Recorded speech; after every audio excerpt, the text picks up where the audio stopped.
Okay. Hello, everyone. We continue now with the afternoon sessions. I will present the speakers and then we will open questions at the end of all the sessions. We start with Jens Hansen, who is Associate Professor of Arab Civilization, Modern Middle Eastern Studies and Mediterranean History at the University of Toronto. His research program explores the intellectual entanglements between Europe, North Africa, and the Middle East since the 19th century. He is interested in the connection between intellectual trends and urban culture, the rationalities of the late Ottoman rule in the Arab provinces, and diffraction, etiology, translation, and traveling theory. His writings have appeared in the New Cambridge History of Islam, Critical Inquiry, Arab Studies Journal, and the International Journal of Middle Eastern Studies, and the Hannah Arendt website, Zeitschrift für politischen Denken. His past book publications include Fin de siècle Beirut. With Max Weiss, he just published Arabic Thought Beyond the Liberal Age, Towards an Intellectual History of the Nahda, and Arabic Thought Against the Authoritarian Age, also co-edited with Max Weiss. A translation of Nafir Suriya with Hisham Safiuddin in King's College for the University of California Press are forthcoming. He is currently co-editing the OUP Handbook of Contemporary Middle Eastern and North African History with Amal Ghazal. And he is now currently teaching at Göttingen, right? Yeah, yes. Thank you very much.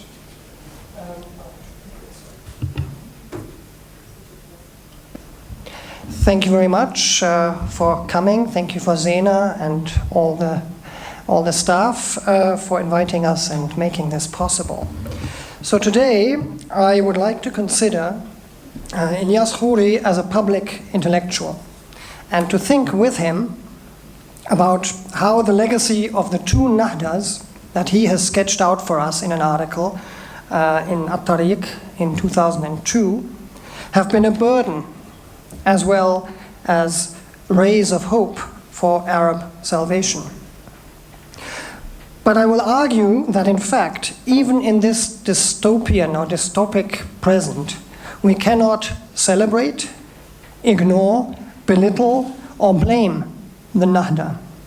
In fact, rescued from the contemporary Tanwir, Turath, Enlightenment, Islamic heritage impasse, its dissident, crisis-conscious Nahdawi figures, however few, may yet yield emancipatory power for intellectual renewal today. Methodologically, this requires that we check our conservative impulse to merely curate, canonize, or complete the Nahdas, in favor of treating them as critical reminders of the incompleteness of our own particularist interpretations of their works and our stakes in doing so. If we want to hold on to the Nahda as a concept, we may need to redefine it as intellectual attempts to crystallize Arab crisis consciousness. So I proceed in 3 steps. First, I will present and examine Elias Khoury's Min Ajl Nahda Thalitha, Towards a Third Nahda, which is a long, searching article in At-Tariq, published just after the US invasion of Afghanistan. It offers a dialectical schema of the last 200 years of Arab intellectual history and literature, culture, and the political, along the axes of 2 differently weighted, incomplete, Elias's term, Nahda periods. In a second step, I consider briefly the context in which Elias Khoury has intervened in this article in 2002. That is to say, the 2 decades after the Cold War and the Lebanese Civil War, in which the first Nahda was rediscovered, invoked, or vilified for contradictory political projects, Tanwir u Turath, At-Turath. My third step will, in my third step, I will offer my own, a historian's reading of the first and second Nahda in an attempt to engage Elias Khoury's arguments about how and where the next Nahda could be situated. Now, literary scholars can speak much more about Elias's novels. I won't do so. I think that the only place that I've found where a Nahda figure appears in your work is Yallo. I think you have Jerzy Zaidan makes the earnest, if somewhat dour figure of Jerzy Zaidan makes an appearance, I think. A novelist, Rashid Adayev's Paving the Sea, is of course a parody, an irony, an ironic treatment of the Nahda's greatest historical novelist, one of the greatest, or the greatest historical novelist, again, dear Jerzy Zaidan. And Adayev ridicules Zaidan's prophetic belief in science and progress, but also his use of the Arabic language. And he does so from the perspective of both his, that is to say, Adayev's own late 1960s radicalism and his cynical contemporary literary vantage point. Now, as a historian, I get the sense that not all Nahdawis are as dour and earnest as Zaidan. I have always seen him as a public moralist, first and foremost. Many other Nahdawis were laid back, avuncular figures, like Nasif al-Yaziji, who taught at the Madrasa Wataniya with an argile in his mouth. Others, like Faris al-Shidyak or Amin Rihani, engaged in self-fashioning ironically. They already knew or anticipated impishly what E.P. Thompson, in another context, referred to as the enormous condescension of posterity. So let me turn to Elias's Min Ajl al-Nahda Thalitha.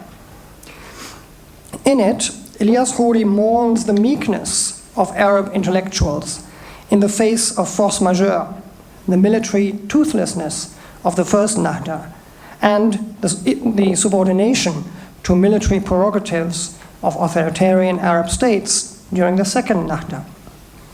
And both projects came crashing down, in Elias's account, on June 5th, 1967. A lot has changed for the worse, since Khoury penned his cultural autopsy in 2002.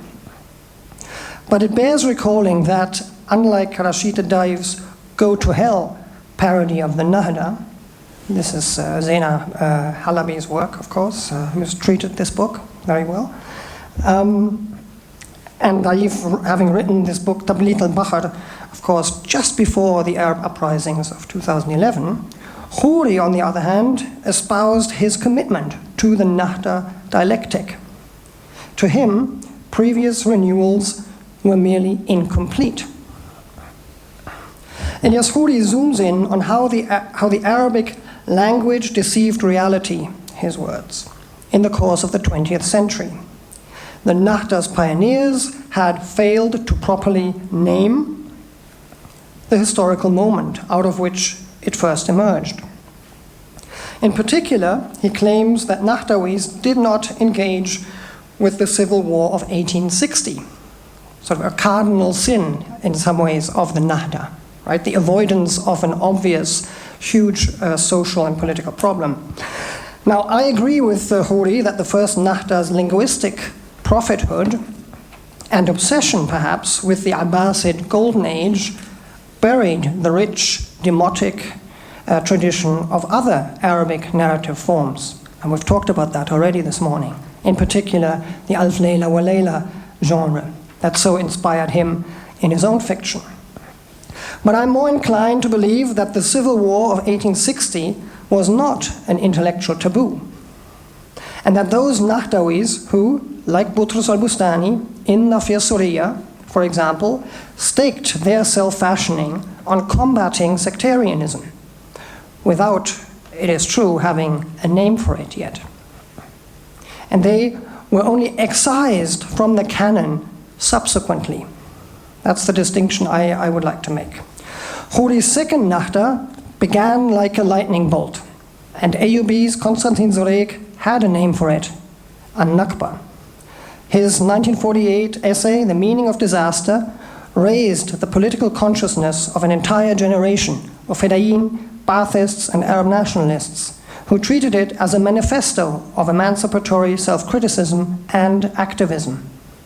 The age of insurrection, al-Inqilabiyya, was born and permeated Arab literary innovations, the free verse movement in Iraq, and many Arabic translations of European literature for the first time, the realist novel in Egypt, and Arabic New Left literary criticism emerged. But, Khoury notes, quote, the irony of the second Nahda was the schism between politics and culture. Authoritarian rulers established new Mamlukist regimes of coercion and censorship, as communists landed in jail and liberals were slandered. The remainder of intellectuals were co-opted and learned a language of obfuscation and doublespeak, which was only exposed in the catastrophic June '67 defeat. Between the entry of the Syrian pacification forces at the beginning of the Lebanese Civil War and the Israeli invasion in 1982, the last vestige of Nahda thought, the city of Beirut, was destroyed. Khoury's damning verdict of the second Nahda is that it failed to build either a militant democracy or democratic militaries. Indeed, Arab intellectuals abandoned the very idea of the people in whose name they had claimed to speak. This inward turn, in Fadi Badawil's expression, led either to the search of shallow psychological or deep historical roots of sectarianism, or to conversions to particularist, occidentalist, and identitarian liberation struggles in the name of religion, especially after the Iranian Revolution turned Islamist in 1980. Let me turn to the second step in my argumentation, Tanwir wa Turath. The end of the Cold War and the Lebanese Civil War in 1990 were supposed to enable an Arab intellectual renewal. Instead, the space for critical thought appeared to shrink in an atmosphere of economic, political, and religious violence. Many self-declared liberals embraced oppressive Arab states, Iran, or American interventionism in the region. It is in this context that intellectuals in Cairo, Damascus, and Beirut began to invoke the Nahda as an emblem of renewal and a shield against state repression and fundamentalist violence. At its root, the intellectual debate and Nahda retrieval since the 1990s were between at-Tanwir wa at-Turath, between Enlightenment and Islamic heritage, the universal and the particular, reason and identity. The debate pitted inter alia the preeminent Egyptian secular cultural critic of his generation, Jabir Asfour, against the preeminent Islamic scholar Muhammad Imara, against each other. The former camp was co-opted by the state, as many of us know, but the latter camp, the Islamist scholars, also were emboldened by the same state's tolerance of the intolerance of Islamist scholars and clerics, because these states, or Egypt in particular, were anxious to appear popular and righteous. Few were as radical, of course, as Nasser Hamid Abu Zaid, who was charged with apostasy and exiled for practicing, calling for tathwir, to revolutionize thought or thinking itself. In 1992, Beirut's flagship journal, or Marxist flagship journal, At-Tariq, ran a series on the contemporary relevance of the Nahda throughout, and it lasted throughout the 1990s, culminating, in fact, in Elias Khoury's call for a third Nahda. The Syrian psychoanalytical thinker George Tarabishi also rediscovered the history of the Nahda in 2000 in his book From the Nahda to Apostasy. And in Iterations of a Blocked Nahda of the same year, Palestinian Arab nationalist and former Knesset member Azmi Bishara reflected on how to revive the orphaned Palestinian contributions to the Nahda after the expulsions during the Nakba. Finally, 8 months before the outbreak of the uprisings, and the Syrian uprising in particular, the Syrian dissident Haytham Mana considered it imperative to shift the Nahda project from superficial cultural and political battles to matters of concern to the broader social base struggling for change. Now, the contemporary Nahda paradigm may help us to localize and historicize the big abstract issues of universalism, modernity, progress, liberty, to focus on Arab experiences, to provincialize Europe and North America. All important research strategies to further de-orientalize Western academia. But all this comes at the expense of particularizing the Arab experience of modernity, of isolating it, perpetuating the inward turn, perhaps, of abandoning the urgently needed universalist forms of analysis offered, for example, by critical Marxism, of sacrificing the critical spirit at the altar of knee-jerk anti-imperialism and identitarian myopia. Edward Said's definition of this critical spirit may guide us here. Loyalty to one's group for survival cannot narcoticize the intellectual's critical sense. Its imperatives are always to go beyond survival to questions of political liberation, to questions of leadership, to presenting alternatives that are all too often marginalized or pushed aside as irrelevant to the main battle at hand. To conclude, I propose to zoom out of the frame of incomplete Nahdas.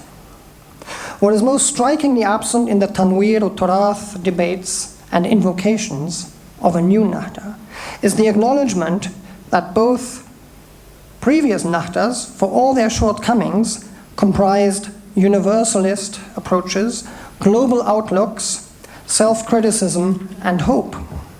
Both projects were impatient and open to the world in their own ways, the former prioritizing democracy over sovereignty, and the latter sovereignty over democracy.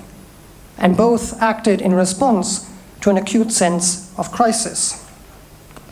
So, just very quickly, I would like to recall a few neglected texts from both Nahdas that did not meet the different expectations of later generations, and that did not make it into either the Tanwir or the Turath canon for one reason or another. They express not prophecy or defeatism, but an enormously fertile crisis consciousness. Nafir Surya, which, as Rana mentioned, I'm translating with California University Press, a text by Boutros Al-Bustani, a tortured, twisted, anxious text reflecting on the fratricide of that fateful summer 1860. And in it, in fact, as Usama Makdisi's new book will argue, it is in fact an anti-sectarian tract. Nazira Zainuddin, a 19-year-old woman from Beirut, published in 1928, Veiling and Unveiling. Her critique of the male misogynist interpretations of the Quran to justify veiling coercion recalls Poulain de la Barre's famous 17th century dictum, "All that has been written about women by men should be suspect, for the men are at once judge and party." An opening, a text, a quote that actually opens Simone de Beauvoir's The Second Sex. So Nazira Zainuddin deserves translation. I think Miriam Cook might be doing one. Then we have somebody who in his youth was quite an influential character. We know him perhaps as an ambassador, as an Arab League ambassador. Clovis Maqsood, Azm al-Yasar al-Arabi, 1960, versus against Muhammad Hussein Haikal Azmat al-Muthaqqafin, 1961. Clovis Maqsood wrote The Crisis of the Arab Left in the context of the fraying unification of Syria and Egypt, and identified a crisis for Arab vanguardism. It was deeply self-critical, and this book, published in 1960, predates in some ways, in many ways, predates this crisis of 1967 that Elias marks and many others mark as the turning point. With this book and the debate that was had over 3 months in Cairo, perhaps already we can see a crisis consciousness much earlier than 1860 amongst the Arab left. Two others, just to mention her briefly, Rada Saman's Our Manifesto, quite a radical feminist manifesto written by someone who was also, at the time, only 20 years old. And finally, of course, Sadek Al-Azm's self-criticism after the defeat, which has been criticized, or he has been vilified, in particular for his use of the Pahlawi character as being a self-orientalizing trope. But what we forget is that he, Sadek Al-Azm, and many of his generation, many leftists, were positive, were optimistic that this Pahlawi character and all these corrupt regimes could be overcome, and could be overcome soon. So I believe that they and many others deserve that we engage with them if we are still committed to a third or maybe fourth Nahda after the end of the Arab uprisings of 2011. Thank you.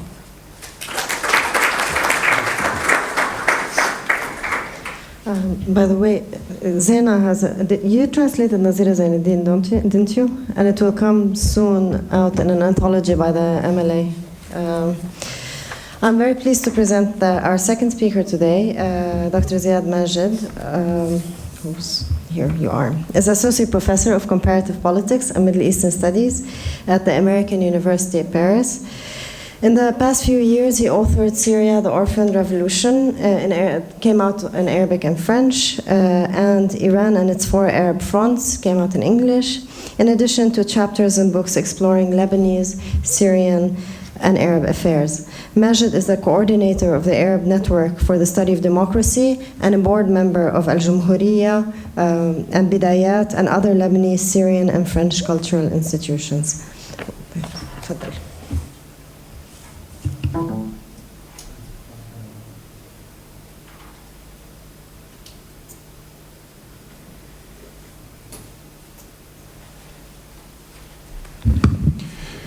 Thank you, Rana. السيدات والسادة، الصديقات والأصدقاء، أشكر للزميلة زينة الحلبي دعوتها، ويسعدني كثيراً أن أكون هنا اليوم في الجامعة الأمريكية في بيروت للحديث عن بعض إلياس خوري. مداخلتي عنوانها باب الشمس وباب عمر. ماذا تعني الكتابة الثقافية السياسية في مرحلة تشهد فيها المنطقة العربية تحولات وتصدعات وثورات مضادة وانقلابات واجتياحات وتهجير وحروب إبادة تتشارك في صناعتها أنظمة وميليشيات أهلية ودول إقليمية وقوى عالمية؟ وماذا تعني الكتابة هذه في بيروت بالذات على مقربة من المذبحة السورية المتواصلة من جهة، ومن تصاعد العدوانية الإسرائيلية ومشاريع الاستيطان في فلسطين المحتلة من جهة ثانية؟ وماذا تعني في لحظة تراجع مساحات التعبير الحر وانتشار إعلام الشائعات والصراخ والعنصرية ضد اللاجئين؟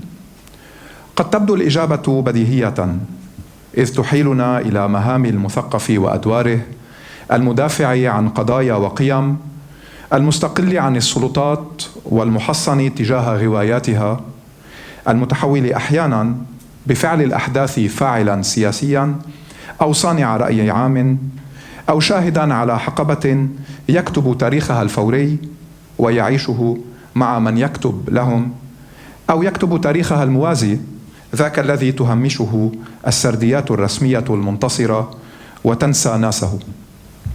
والياس خوري بهذا المعنى هو من المثقفين اللبنانيين والعرب الأكثر تأدية لهذه المهام في كتاباته كما في علاقته بالشأن السياسي، عبر تجارب مسرح بيروت وملحق النهار ثم مجلة الدراسات الفلسطينية، أو عبر تجارب عدة سبقتها ورافقتها في بيروت الحرب الأهلية طيلة سبعينات القرن الماضي وثمانيناته، ثم غداة حقبة الاغتيالات والانتفاضة الاستقلالية الناقصة والمغدورة في العام 2005.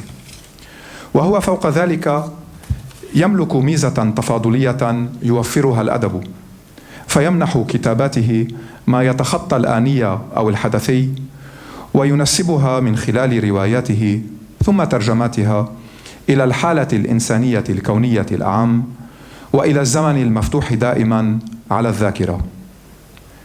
على أن مداخلتي هنا ليست للتركيز على هذه المسائل، على أهميتها في ذاتها وفي كتابات الياس ونشاطه الثقافي السياسي ربطا بها، ولا هي للحديث عن قدرته الدائمة على الإمساك الشجاع بالخيط الأخلاقي الرفيع الرابط البارحة كما اليوم الكفاح الفلسطيني التحرري بالكفاح السوري ضد الاستبداد المتوحش، والموقف من الاحتلالات الخارجية بالموقف من أنظمة الانقلابات والتعذيب والظلامية الداخلية. مداخلتي هنا هي محاولة سريعة لتعقب فكرة واحدة، فكرة المجاز والاستعارة الأدبية، إذ تتجسد واقعاً ومكاناً للعيش والمقاومة ومقارعة المستحيل. مداخلتي هي عن باب الشمس وباب عمرو كمجازين، أولهما هو عنوان واحدة من أبرز روايات الياس خوري، وثانيهما استعارة ماركسية اعتمدها في واحد من نصوصه السياسية التي تلاها في مناسبة عامة قبل سنوات. باب الشمس رواية ومخيما. بعد عقد ونصف من الزمن على صدور رواية، أقام شبان وشابات فلسطينيون مخيما فوق أرض حرروها بين القدس والضفة الغربية، واتخذوا من عنوان الرواية اسما لمخيمهم، باب الشمس. لم يعمر المخيم طويلا إذ افترسته سلطات الاحتلال الساعية أصلا إلى إقامة مستوطنة في الأرض ذاتها. لكن القصة لم تنتهي هنا، بل هي على الأرجح بدأت، فأن يتخذ كفاح شعبي من عنوان رواية عن اللجوء والمقاومة والحب والحدود والزيتون والذاكرة اسم مخيم يقيمه على أرض فلسطينية استباقا لمشروع استيطاني جديد يريد ابتلاعها، ففي الأمر مجاز وحياة تستوحي من الأدب مخيلتها أو ترد له ما سبق أن استوحاه منها، متيحة لنا أن نتخيل أشكال تجددها ومواقع مخيماتها المقبلة وسير أبطالها، وقد نبحث بينهم عن يونس ونهيلة وشمس، ونتخيل راويا منهم يشبه خليلا ويحرس ذاكرة قصصهم المتناثرة. بهذا قد تتناسل الروايات من الرواية وتتناسل المخيمات من المخيم، ويقفل باب شمس ليفتح آخر بمعزل عن ثنائية الانتصار والهزيمة الميدانية المبنية على موازين القوة السافرة التي لا يقيم لها الأدب وأشكال استيحائه في الكفاح اليومي الكثير من الاعتبار. باب عمرو أو اقتحام السماء. يصعدون لاقتحام السماء، هكذا وصف كارل ماركس في رسالته الأثيرة إلى كوغلمان مقاتلي الكمونة الباريسية العام 1871 حين واجهوا المستحيل وكافحوا كفاحهم المرير فبدأوا وكأنهم يقتحمون السماء. تضامن ماركس معهم يومها وأيدهم رغم الكثير من الانتقادات السياسية التي وجهها لهم قبيل نشوب معركتهم الأخيرة. وهكذا استعار الياس خوري مجاز ماركس واعتمده في كلمته عند تسلمه جائزة الثقافة العربية من الأونسكو العام 2012 ليحيي من باريس ناس حمص حين كان أبناؤهم في باب عمرو الحي المهمش الثائر والمحاصر يقتحمون بالفعل السماء، يجسدون في موقعتهم تلك مجازا أو صورة هي مزيج من بهاء الشعر ومأساوية الواقع. يقتحمون السماء إذ يواجهون المستحيل المدجج بمدرعاته وآلة حربه، ويقتحمونها إذ فيها مآل شهادتهم وبديل ذلهم الأرضي على ما كانوا يرددون. وكما كان معظم المثقفين الفرنسيين صامتين أو خائفين أو متواطئين ضد الكمونة الباريسية، نحى أكثر المثقفين العرب إلى الصمت أو التشكيك أو الاصطفاف مع القاتل خلال الملحمة الحمصية الأولى، حيث انتهى الأمر بمئات المقاتلين والصحفيين والأطباء والناشطين السلميين الذين صنعوا التجربة هناك إلى الموت أو الاعتقال. الياس خوري عبر في تلك اللحظة عن صوت قلة لم يثنها توازن القوى العسكري والترهيب السياسي عن الانحياز إلى كمونة الناس العاديين في حمص، حيث المجاز تعمد بدماء المقاتلين الصاعدين كل إلى سمائه. ماذا يمكن أن نستخلص مما ذكر؟ في باب الشمس كما في باب عمرو تجسد المجاز في أرض الواقع أو في اقتحام السماء لبرهة، فتلاشت الحدود بين الأدب والحياة، بين المجاز واللحم والدم. اتبع المعاش الأدب وصوره قبل أن ينكفئ ويتحول إلى احتمال دائم لتكرار التجربة إياها أو ما يماثلها.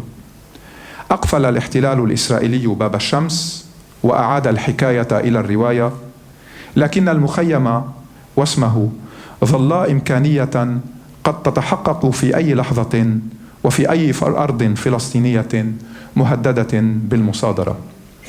ودمر النظام السوري باب عمرو، لكن تجربته تحولت إلى حكاية تستحق الرواية يوما.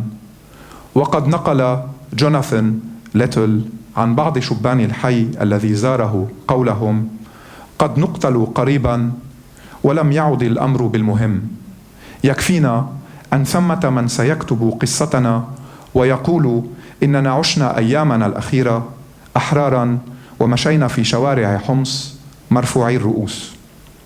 انتصر الواقع المضاد على الواقع الذي جسد المجاز، كما انتصرت أكثر من ثورة مضادة على الثورات، على أن للمجاز والأدب قوة وسطوة لا يقوى العزف وحده على محوها. فرواية باب الشمس ستستمر بعد المخيم وقبل مخيم آخر وبعده، وحكاية باب عمرو ستبقى سردية مفتوحة على الفعل الروائي أو التاريخي القادم. عود على بدء. أعود إلى الياس، إلى ما أظنه متعة فقدانه حقا أدبيا يفترض أنه حصري. عنوان رواية مثلا: وجعله ملكا عاما لأناس حقيقيين يشبهون شخصياته أو يتماهون معها. فكيف إن كان الملك العام هذا استردادا ولو مؤقتا لمسروق وتصد لاحتلال وقهر؟ وكيف إن كان تصرفا بما كتب في الأصل ضمن سياق المعركة إياها ومن أجلها؟ الياس رابح كأديب في فقدان حصريته لباب الشمس، والأدب رابح بوصفه مرآة للحياة وبوصفها أيضا ظلا لخياله. أما المجاز فقصته هنا قصة حياة وموت وقيامة.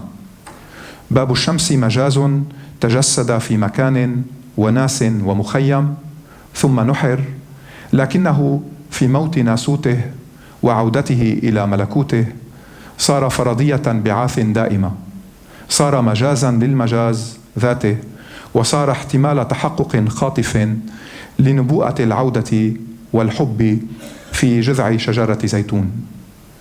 في باب عمرو بوصفه مجازا سوريا لم يتوقف اقتحام السماء، إذ انتقلت قصة الحي الحمصي المنكوب إلى القصير ثم حلب فالغوطتين الغربية والشرقية وانتهاء بمخيم اليرموك. وإذا كان الاقتحام الأول واكبه طوق يتخطى المجاز، فإن المأساة السورية اليوم التي يواكبها خوري في كتاباته السياسية والأسبوعية لم يبقى غير المجاز وآفاقه للانتصار عليها، للانتصار لها عفوا. في أي حال قد لا يشفي الأدب والمجاز غليلا، ولا هو بالضرورة بناصر لمهزوم، لكنه حكما يحرس بقايا أمل ويبقي الرواية كما الحكاية مفتوحة على روايات وحكايات ومجازات جديدة. شكرا لكم.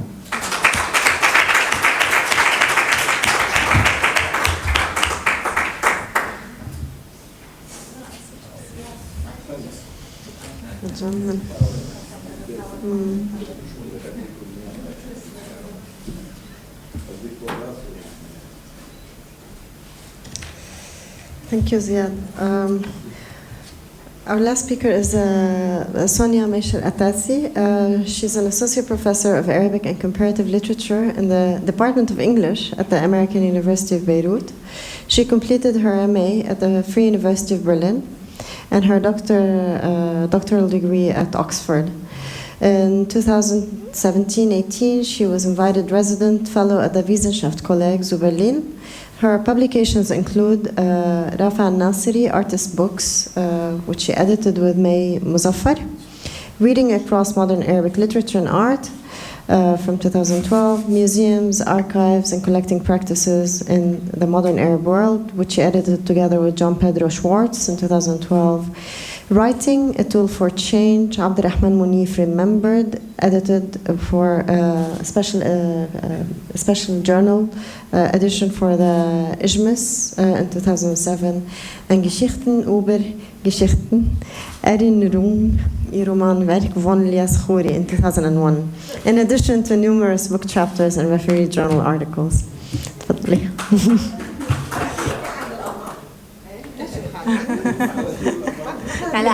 هلا شوفي العربي تبعي بعد شوي. معلش. Thank you very much, Rana. Thank you, Zaina, very much for organizing this and bringing us all together. And thank you, Elias, for writing and for playing this role that Laila described so nicely in the morning that helps us all to survive. I would like to focus on a novel I have read with my students here at AUB many times, Rihlat Randi As-Saria, The Journey of Little Gandhi, published in 1989, and I'm very happy to hear that Zaina too is teaching this novel. The novel works very well in the classroom. Students are thrilled to read about their city, Beirut, and about AUB's neighborhood, the streets they walk through to campus. Today I would like to reread the novel against the backdrop of the Syrian revolution turned war. The journey of Little Gandhi opens with the death of Abdel Karim Hussein, who worked as a shoe shiner in Ras Beirut, here on Bliss Street. He was given the name Little Gandhi by a professor from AUB. The novel's chapters, all except for the short first and last chapters, open with the same scene of how Alice, a former prostitute, found Little Gandhi dead in the street and covered him with newspapers. Gandhi was shot by Israeli soldiers on the morning of 15 September 1982 when the Israeli army entered West Beirut. His death foreshadows the Sabra and Shatila massacre committed by militia close to the Kataib under the auspices of the IDF between 16 and 18 September, recorded by Jean Genet in his 4 heures à Shatila. Gandhi is an ordinary man. He does not take up arms in the war, but struggles to make a living, to survive, in a city that has transformed from the Switzerland of the East to Hong Kong, to Saigon, to Calcutta, to Sri Lanka, as the novel reads, situating Beirut firmly in the global south. Alice tells the narrator of little Gandhi and of the novel's numerous other characters. Each name leads to a new story, like in the 1001 Nights, where each story gives way to another story. However, the narrator keeps finding holes in the story. He does not know whether Alice is telling him the truth or lies. He cannot distinguish between dream and reality, and he loses both Alice and himself in the story. Note that the name of the real author, Elias in Arabic, is written in the same letters, Alif, Lam, Ya, Sin, as Alice. Storytelling is in crisis. This brings to mind Walter Benjamin's essay, The Storyteller, in particular the sentence that man returned from the battlefield grown silent. The experience of war in Benjamin's essay, World War I, in Khoury's novel, The Lebanese Civil War, cannot be exchanged in traditional ways, but necessitate the search for words, for a new language, and for new narrative forms. The journey of little Gandhi has often been read in connection with magical realism, which partly developed out of the fascination of Latin American and European writers with the 1001 Nights. As the Portuguese modernist writer Fernando Pessoa says, fictional characters can assume a prominence never attained by the friends and acquaintances who talk and listen to us in visible real life. In similar ways, Khoury's characters come to life. Their stories entangle, intertwine with real stories. Our daily walks to AUB, the shoeshine boys and children selling tissue paper or chewing gum or asking for money or food in the street, who since 2011 include an increasing number of Syrians, ordinary Syrians like little Gandhi, reduced from citizens to refugees, for whom there is no more place to seek shelter back in Syria, where, to quote Benjamin again, they now stood under the open sky in a countryside in which nothing remained unchanged but the clouds, and beneath these clouds, in a field of force of destructive torrents and explosions, was a tiny, fragile human body. The journey of little Gandhi invites us to bring together into an interconnected series of dreams and novels different temporalities and characters, fictional and real characters. The historical Gandhi, the novels Little Gandhi, and Riaz Matta, a young tailor turned peaceful activist in Daraya, Syria in 2011, who, like Abdel Karim Hussein, is also referred to as Little Gandhi. Before I say more about these characters, who need no introduction in this room, let me draw your attention to the dates of their deaths, 1948, 1982, and 2011. The historical Gandhi is one of the greatest symbols of nonviolent resistance.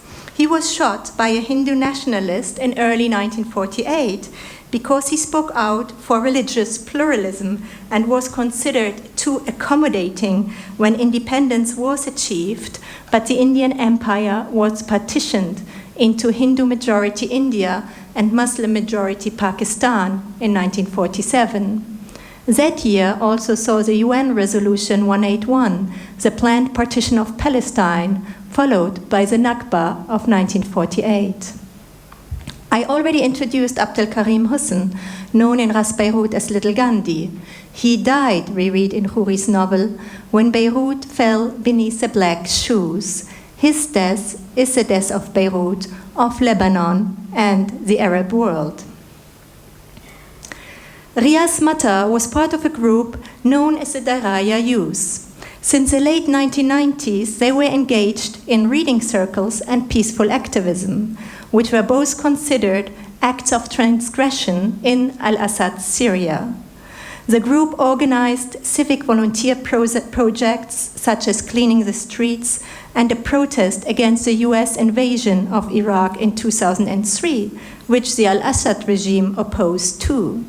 Nevertheless, members of the group, including women, were interrogated and imprisoned.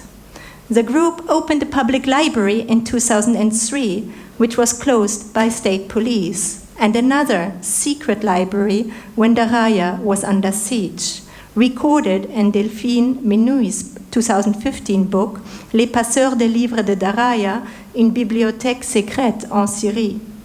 This library was destroyed when the Syrian army entered Daraya in 2016.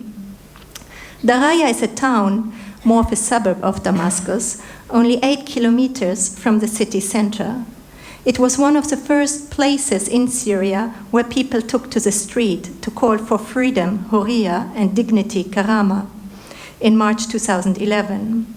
When the Syrian army was sent in to forcefully crash the demonstrations, Riaz and his friends countered the soldiers with water bottles and roses, attached a note saying, "We are your brothers," or "We are all Syrians, why do you kill us?" or "Please let us demonstrate peacefully."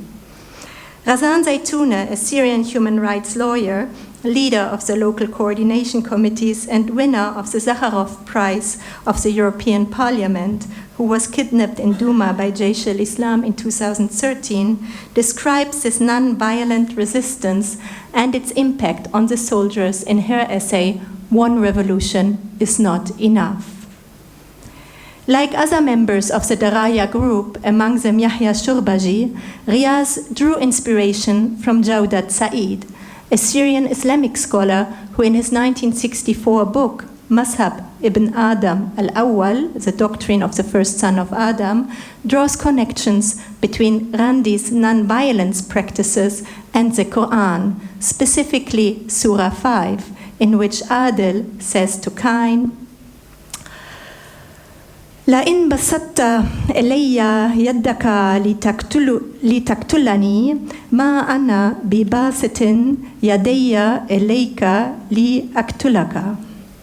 The film collective Abu Nadara, known for its 2 to 3 minute short bullet films, posted on social media every Friday as a means to participate in the peaceful demonstrations that marked the early phase of the revolution, produced a film in 2011 entitled Maza Ba'd, Then What?, which also focuses on this verse and thus pays tribute to Riaz and non-violent resistance. As the camera zooms in on a larger-than-life monument of Hafiz al-Assad, accompanied by Chopin's Marche Funèbre, the monstrosity of al-Assad's personality cult and the regime's violence stands in stark contrast to the Quranic verse here superimposed onto the monument. Riaz Mata, along Yahya Shurbaji and other peaceful activists, was arrested by Air Force security on 6 September 2011. He was tortured to death. His body returned a few days later to his parents and his wife, who was pregnant with their first child. Riaz has not been forgotten. He has become a symbol of peaceful resistance in Syria, a legendary character composed of dream and reality, and the protagonist of Sam Qadi's 2016 film, Little Gandhi. Elias Khoury holds on to the memory of this peaceful early phase of the Syrian revolution in a number of his articles in Al-Quds al-Arabi, where he refers to Riaz Mata along Hamza al-Khatib, Basil Shahade, Ibrahim Kashush, Samira al-Khalil, Razan Zaitouneh, Wa'el Hamade, Nazim Hamade, and Abuna Paulo. In an article published in Al-Quds al-Arabi in 2012, entitled Wahdakum Ayuha Asuriyun, Syrians, You Are on Your Own, Khoury points out that Syrians have been left alone in their struggle for freedom and dignity. In his 2014 book, Ziad writes about the orphan revolution. Khoury, in the same article, draws one exception. Syrians, he says, share their experience of loss and loneliness, aloneness, with that of the Palestinians. Khoury thus aligns not only the Syrian and Palestinian people, he also draws a connection between the violence of Israel and the violence of the Syrian regime, bringing to mind the writings of the late Syrian playwright and public intellectual Saad al-Awanous, and in particular his play Al-Irtisab, The Rape. Khoury writes, and here I would like to also come back to what Laila said earlier, that really it's all writing, whether in novel form, in the form of the novel, or in newspapers. So he writes, الشاب السوري وحده يدافع عن كرامة الإنسان في كل أرض العرب ووحده يؤيد بدمه المسفوك المعنى الإنساني والأخلاقي للسياسة. ماذا أقول لك أيها الوحدك؟ وحدتك يا أخي لا تشبه سوى وحدة الفلسطيني الذي وجد نفسه وحيدا أمام كل منعطف دموي صنعه الوحش الإسرائيلي. In the same article, Khoury refers to the Israeli invasion of Lebanon and the Hama massacre in Syria. This brings us back from Riyaz Matar's violent deaths in 2011, the Syrian revolution turned war, to Abdelkarim Hussen's violent deaths in 1982, the Israeli invasion of Lebanon. The lines drawn by these acts of war might not have resulted in partition, such as the national borders drawn between India and Pakistan and the apartheid wall built in the West Bank, but they have trenched deeply on the freedom and dignity of Lebanese and Syrian citizens and reduced many millions to the status of refugees. Refugees we meet on our way to AUB, where we might be stopped by a little Gandhi to polish our shoes or buy some tissue papers. Who are the little Gandhis of today? What are their names, and how can their stories be told? Will their stories also be full of holes, composed of lies and truths? The Syrian writer Sama Yazbek, as other Syrian writers of her generation, has opted for a new way of writing, a writing that combines testimony and documentation with memoir and fiction, and searches for truths in storytelling, one of the oldest forms of communication known to man since the Epic of Gilgamesh.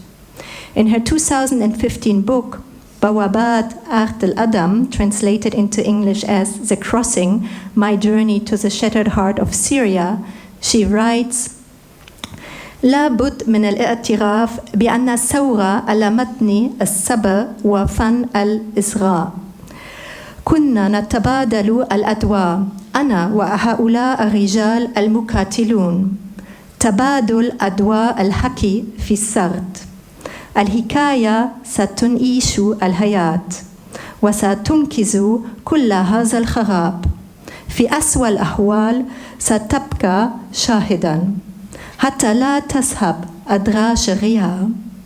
أنا من يتبادل الأدواء بين شهرزاد وشهريار داخل الشرنقة نفسها. تارة أحل فيه وتارة أحل فيها. تارة أستمع وتارة أخلق الحكاية. Drawing on the 1001 Nights, Yazbek alludes to the open-endedness of her book, the multitude of narrated stories, and the complex relationship between storytelling, writing, and death, all this ruin, which is at the heart of Khoury's journey of Little Gandhi. Thank you.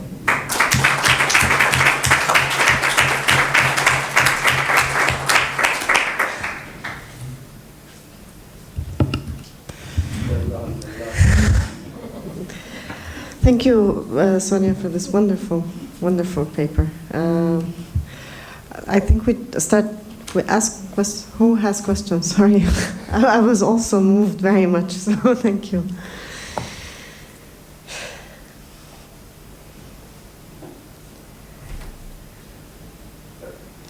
Samer.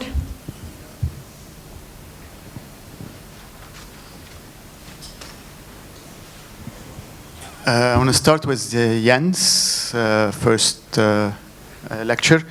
And I was a bit puzzled by the conclusion of your talk when you mentioned the dissident Nahdawi tradition that has to be excavated. And my question is, you could say a bit more on what you mean by dissident, because most of the name, I mean, especially the last slide, Sadiq Jalal Azam, is far from being a minor figure, has been translated, he's already there. I'm not sure what self-criticism has to say about the current uprisings. It's quite an ambiguous book. But the second question, a bit more on the project you're trying to enact through this dissident Nahda. You started by saying that the Nahda should be seen as an incomplete project, or at least be open to against the incomplete.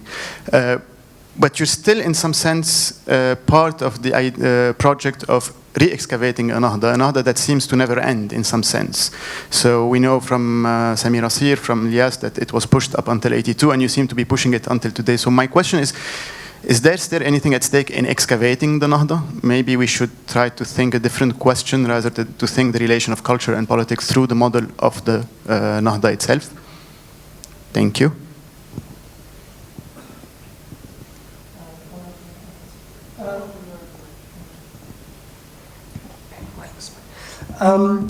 Let me take the first question, the second question first. I think the point I'm trying to make is that, to put it bluntly, there's nothing wrong with thinking with the Nahda, but the way in which we have tried to understand our present in relation, or mobilizing past thinkers and periods, that's what I want to sort of criticize or critically reflect on. So the story of first Nahda incomplete, second Nahda incomplete, how do we make it incomplete the third time round, is one that I want to sort of think about critically. In other words, why don't we try an approach to the Nahda that is, if you will, not organic, not a story of becoming, but one that is, this is my definition at the beginning, I'm not sure whether you were here yet, that if we see the Nahda as attempts, intellectual attempts of crystallizing crises, or crisis consciousness, rather than, you know, this thinker hasn't thought through this thinker doesn't answer the question we have today.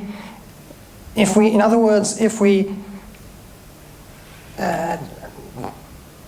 treat Nahdawis or the Nahda as in their own context, responding to certain crises, providing answers, whether they work for us today or not. Out of that then comes my idea, and I had this reading Zeina's wonderful work and critique of not Elias Khoury but Rashid Daif. If we belittle or ridicule the Nahda because it's pompous, or because it's archaic or baroque in its language, or naive in its belief in science, that says more about us, or in this case, this particular author, than it says about the Nahda. And I'm almost tempted to kind of plant a seed of interest in novelists in the room. What happened if we wrote, or somebody wrote a novel, not a novel whereby a Nahdawi ridicules us today, our our conclusions or our interpretations. Right? So that in fact we use the Nahda not as weapons or material with which to sort of slay our enemies today, but as figures who really shows that we are incomplete. The question of incompleteness is ours, not so much theirs, if you will. Yeah, dissidents, I mean, none of these are minor figures, but I would venture the claim that even somebody like Sadiq al-Azm doesn't quite fit in any canon. I mean, he's a gruff character who says things that are perhaps a bit, not cautious, but everybody knows him, but everybody has an axe to grind with him. So it's, I guess maybe in my first version I had anti-canonical figures. Maybe that would have been a better term. Nazira Zainuddin, we don't know what happened to her after she responded to the critique by the sheikhs. She disappeared. She became a housewife, perhaps. I think there's a film about her on YouTube, but we don't know much. She was quiet until her death in 1978. So this is pretty. I mean, her book was a dissident, a kind of a critique, and then she was marginalized for it.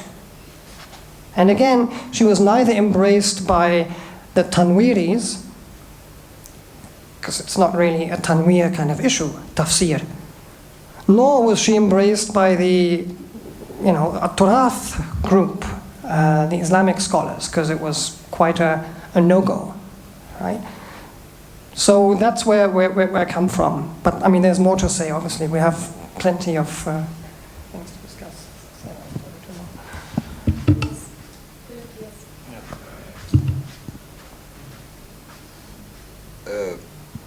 Thank you. Actually, I promised Zaina not to speak because she prevented me from speaking.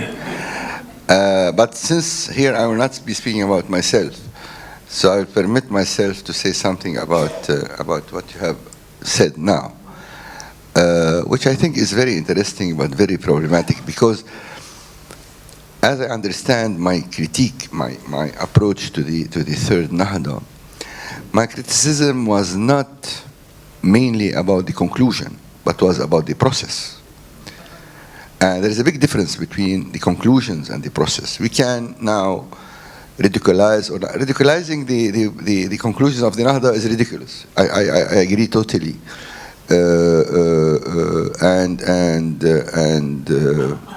But reading the process, and the process is very interesting and very, very, very problematic.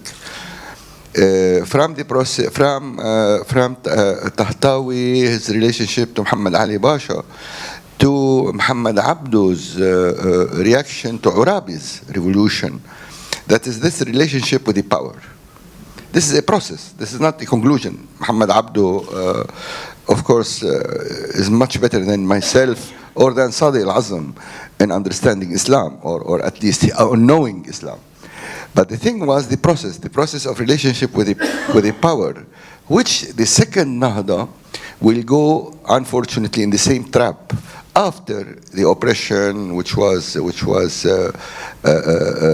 done first by Nasser regime, and which ended by the recuperation after this debate which you mentioned about Azmat al-Musaqqafin al-Arab, which I think is a very interesting. This was the approach of Haykal to recuperate totally the leftist intellectuals, and actually he won. He succeeded in that.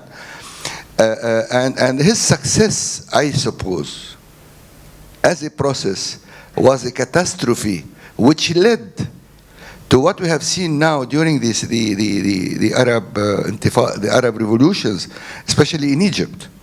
The position of the intellectuals of the 60s, who were very critical, like we know all of them, and from Jamal Ghitani, late Jamal Ghitani, to Sana'allah Ibrahim, they are all my friends, but their position when the coup took place, and their endorsement to the coup d'etat, which is part of this process. And this is, I think if the reading of my text, which is a text which was written 14 years ago, or more, 16 years ago, when I was younger and more intelligent than now.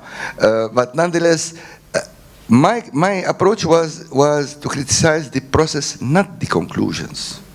And I think my approach to understand the process is still taking place in our and the project which came out after the defeat, after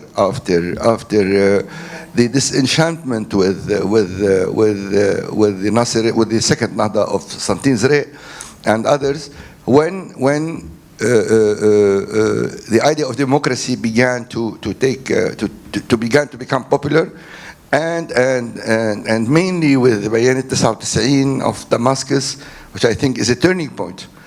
But we see, if you analyze now the procedure was going on in the Arab Spring, what happened, besides oppression, what happened on the intellectual life, we see that we are in the same, unfortunately, in the same paradigm, which my hypothesis is that we need to get out from it. Right. No, I agree, and it's perhaps I didn't praise it enough. Obviously, it's a great text, good for teaching purposes. I think in our book it'll be a major attraction. Now, I'm trying to think through. I mean, even though I myself am a dialectical thinker, how can we get out of sort of not that we have to, but let's just think what happens if we imagine a different relationship to the Nahda, not one where what Haikal and Lutfi Khoury and X number of currents and trends and parties and individuals are doing, what that causes and how that contributes to our current malaise. Let's try and not think in those terms, what you call process, right? Is there a way, perhaps a non-linear, dialectical, cumulative way, but a way where we look at our present kind of from the perspective of Nazira Zainadine, if we're looking at the state of feminism, Arab feminism today. Rather than sort of say, well, Nazira Zainadine made the mistake that she dedicated the book to the French High Commissioner. What a stupid mistake. Obviously that disqualified her work. She allied herself in some ways as much to the powers that were as many subsequent intellectuals with Haikal's good offices allied themselves with Nasser, perhaps. But that I'm less interested in. I think that is important if we want to show the mistakes of past canonical figures or even dissident figures. If we want to keep going on about the Nahda, and I think we should, we have to find a different method, a different way of reading in invoking the Nahda. I don't have a fully fledged answer, but all I'm trying to suggest is let's try a different reading, one that is not, I guess, process-oriented, because we know that now, thanks to you and many others. It's a known story. And if that's the only story we have, well, maybe then there's no point in working with the Nahda again. But I think there is a way to think with past authors, and in particular my translation of Nafi Surya and writing the introduction and speaking with Osama Makdisi. I mean, Nafi Surya was buried. No one talked about it, I think, until Boutros al-Bustani died. They remembered, oh, apart from his encyclopedia, he also wrote these pamphlets. And it sort of died. So can we then blame Boutros al-Bustani for these Nahdawis for not talking about the war?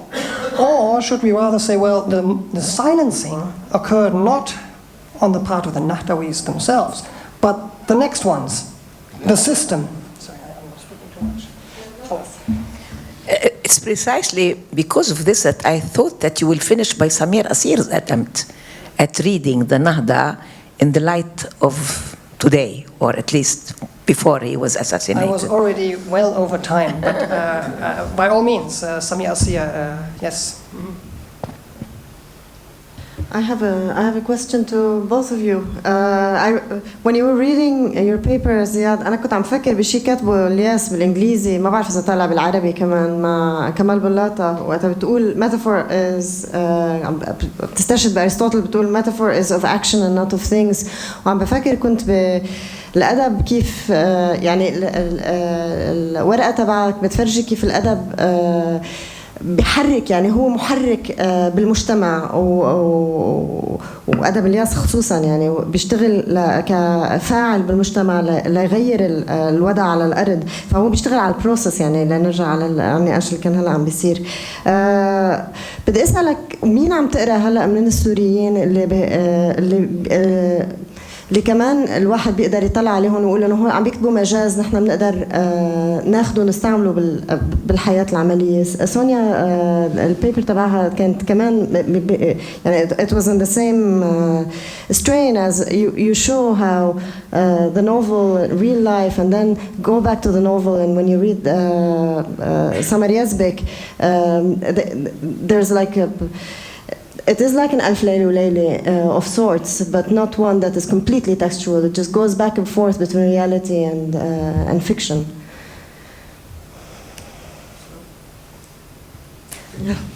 بدور عندك. يعني بعتقد الكتابة السورية أو الإبداع الفني والثقافي السوري بالمرحلة الأخيرة برأيي شوي تراجع ودخل مثل الوضع السوري بدوامة تكرار اللي انكتب. يعني وبعتقد كلنا عنا كمان هالمشكلة لما الواحد بده يضله يكتب عن نفس الشأن السوري بشكل يومي، رغم انه كل فترة في مستجد وفي عناصر جديدة وفي دخول لدولة او لطرف ما ممكن يأثر على المعادلة. بس اليوم اللي اكثر شيء بتابعه بالموضوع السوري هو حقيقة الصور الفوتوغرافية. بعتقد الصور الفوتوغرافية تخطت اي امكانية للتعبير كنا قبل نلاقيها ببعض النصوص أو بالرسمات أو بالأفلام القصيرة. يعني نذكر هون أبو نضارة، بس في كتير شغلات تانية طلعت مؤخرا. قوة الصورة اللي جاية من سوريا، وما عم بحكي عن صور الضحايا والجثث اللي أنا مش كتير مع يعني الاستمرار بإظهارها كل الوقت من دون ما تكون تابو طبعا، بس في كمية صور تتخطى حتى قوة المجاز بالتعبير عن الموضوع السوري. أما الكتاب السياسيين السوريين بقرأ أكثر شيء ياسين الحاج صالح، بعتقد بعده الوحيد اللي عنده قدرة كل فترة على وضع السياق السوري بالسياق الكوني أو الإنساني العام، وبربطه بمعضلة أو بكتير من المشاكل الموجودة بعالم اليوم، بقيم العالم اليوم. بس كمان يمكن صار بدها شوية هيك مسافة عن بعض القراءات اللي كنا عم نحكي مع زينة من شوي، إنه كلها مثيرة كآبة، مش محفزة على إنتاج جديد. يعني بدها وقت، يمكن الأمور بسوريا بتكون نضجت أكثر على صعيد الناس، وحيطلع أكيد أدب جديد هو أدب منفى بتجارب جديدة، مثل ما طلع أدب سجون وبلش يتعبر عنه، مثل ما الصمت اللي دام أكثر من 30 سنة بعد مجازر حما أدى لكمية حكي كأنه تعويض عن الزمن المهدور. يعني وعنوان بروست البحث عن الزمن الضائع كان فعلا بينطبق على الحالة السورية. يمكن اليوم شوية وقت أكثر بيسمح لكمية أفكار إضافية إنها تنتج وتكون أكثر إفادة لنا جميعا. I think first of all it's important not to look kind of for this kind of war novel or that, but to really look at writing as writing, and it doesn't really matter so much into which genre it falls. And I don't know really about this adab jadid. Maybe there'll be a new literature. I don't know, maybe there already is a new literature. I certainly do think that there is a search for words, for a new language, for a new kind of writing, and not only not in Syria alone, but certainly in Syria, kind of it's a very heightened situation. I agree also with Ziad that we kind of have to look beyond writing, or maybe even look at writing and also including visuals, right? And in particular, and many people have written about this, a short documentary, and I think Abu Nadara's bullet films actually give a very good example, because they really kind of hit you like only a poem can, right? So I feel similar to the quote from actually CAH and Arabic, what Elias wrote, the 2012 article. For me, that is also, just when I look at these few lines, they hit me in a way like a bullet. So it's within this article, I read passages that I think are of this very poetic, powerful nature, right? I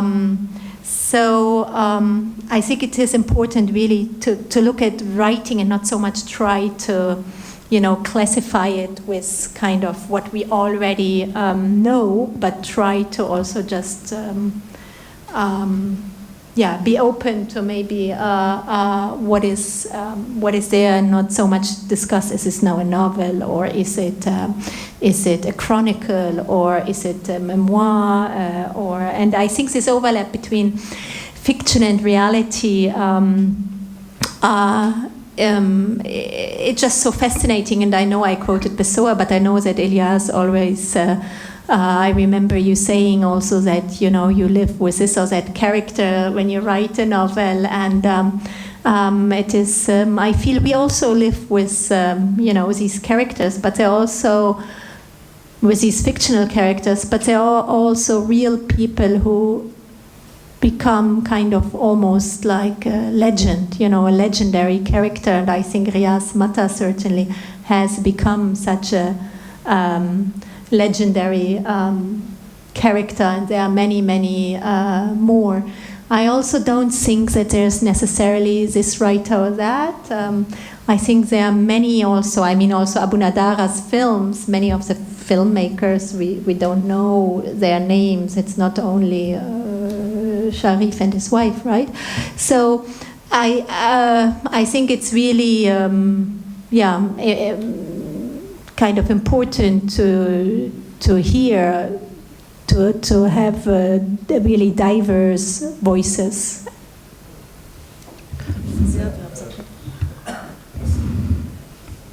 كمان بعتقد بالفترة الأخيرة صار في كتابات جديدة عن الحصار، أول مرة بتنشاف، يمكن بدها مع الوقت شغل تتدون بطريقة مختلفة، بس في كمية شهادات من الناس اللي تحاصرت. في مثلا شاب فلسطيني من اليرموك تحاصر باليرموك 5 سنين، وهلأ محاصر بمنطقة جنوب اليرموك، اسمه عبد الله الخطيب.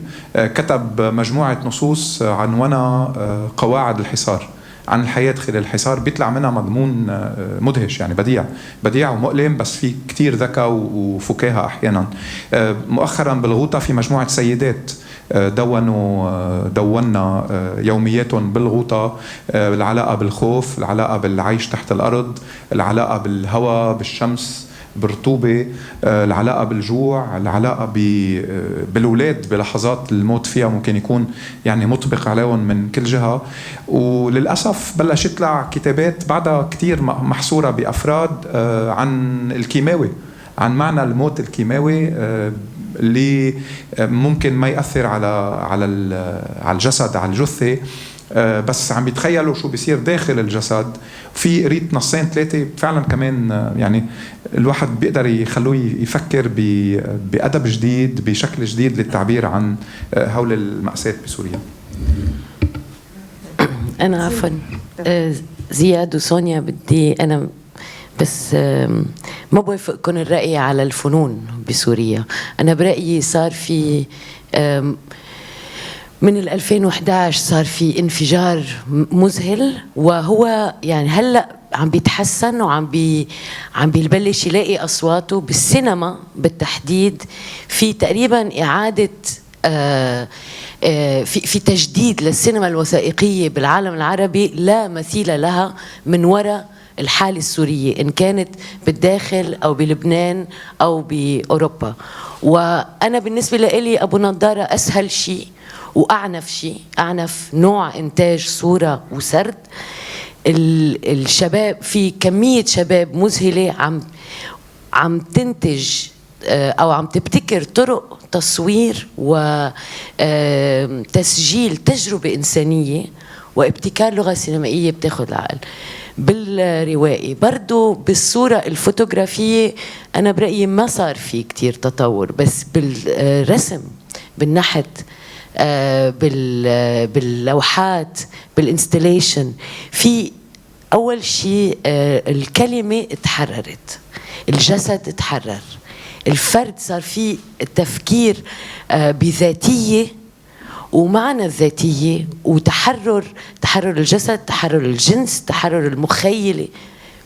مذهل. يعني أنا من أكثر الأشياء اللي بتمتع فيها هي اكتشاف الأعمال الجديدة للشباب السوريين، لا مثيل لها لا بمصر ولا بتونس ولا بحالة تانية، لأنه في هجرة لأوروبا، لأنه في فكرة الجغرافيا والمكان والزمان كمان بإعادة خلق بطريقة ساحرة. أنا متفق تماما رشا، ما فهمت وين خلاف. أنا قلت إنه بالكتابات يمكن صار بدها شوية مسافة للواحد يرجع يكتشف تجديد جديد بالأفكار وبالطرح وبالمقاربة لسوريا، بس تماما بوافق وقلت إنه يعني كأنه في كان بحث عن الزمن الضائع، 30 سنة صمت، انفجار إبداعي رهيب بمعظم الفنون. بس أنا هلأ عم لاقي إنه بالصور عم بيكون في أحيانا قدرة على التكثيف والتعبير غير موجودة بمحلات تانية. بس طبعا بوافق على كل اللي قلتيه، يعني مش مختلفين.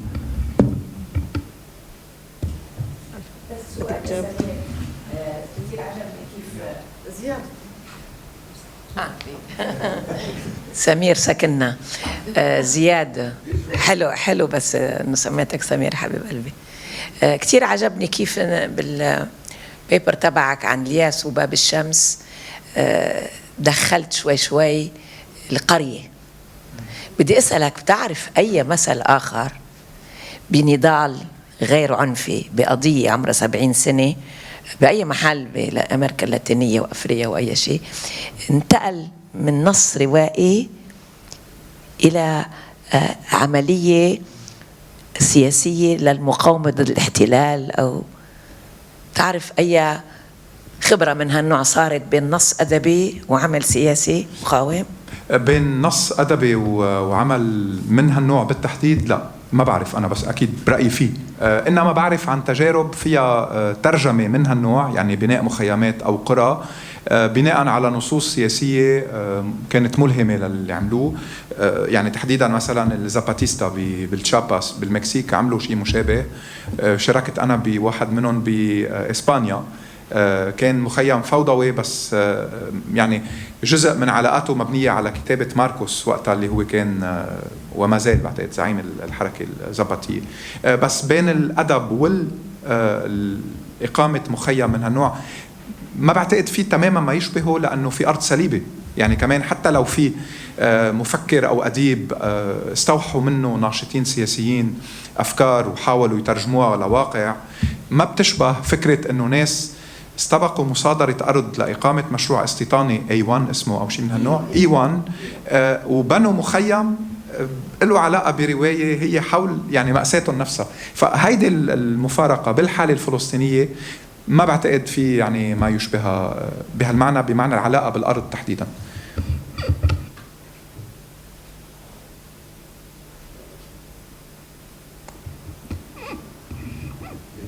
خلاص. شكرا كثير على المداخلات وعلى الأسئلة، وشكرا كثير للمحاضرين.